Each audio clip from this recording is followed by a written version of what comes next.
Welcome back to Hidden Source News. Today we're diving into a rapidly escalating diplomatic firestorm between the US and Colombia. On one side, US President Donald Trump. On the other, Colombian President Gustavo Petro. What started as a dispute over drug trafficking operations and US military strikes has ballooned into a full-blown confrontation with major implications for both countries. President Trump has accused Colombia, under President Petro, of being ineffective and even complicit in drug production. He called Petro an illegal drug leader and announced that the US will cut off aid to Colombia and impose tariffs. US military strikes in the southern Caribbean, targeting vessels alleged to be transporting narcotics.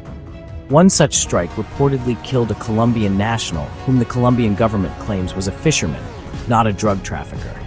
The US, meanwhile, is now threatening to raise tariffs on Colombian goods and suspend all payments aid until what it calls meaningful action is taken against drug trafficking operations.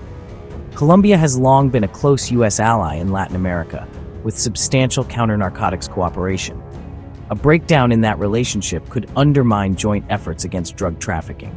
If the US conducts strikes that Colombia claims include civilians or happen in its territorial waters without consent, you get a major international law and diplomacy dispute.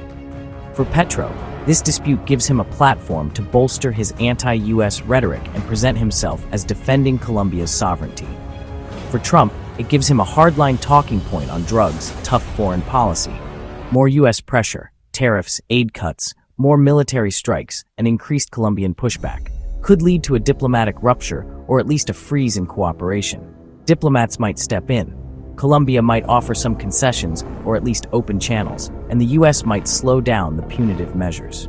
We already saw a meeting between Colombia's foreign ministry and US envoy indicating some attempt to engage.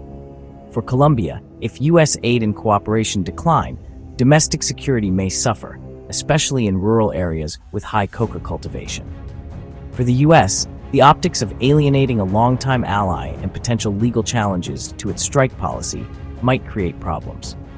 The next US military anti-narcotics strike or operation in the region, if there are civilian casualties or Argentina-Venezuela involvement, things could escalate. How coca cultivation numbers and drug seizure statistics evolve. Colombia must cooperate. Shifts in regional diplomacy. Will Colombia rely more on other partners or blocs? And how will the US respond? We'll bring updates as developments emerge. If you found this useful, hit like, subscribe to the channel.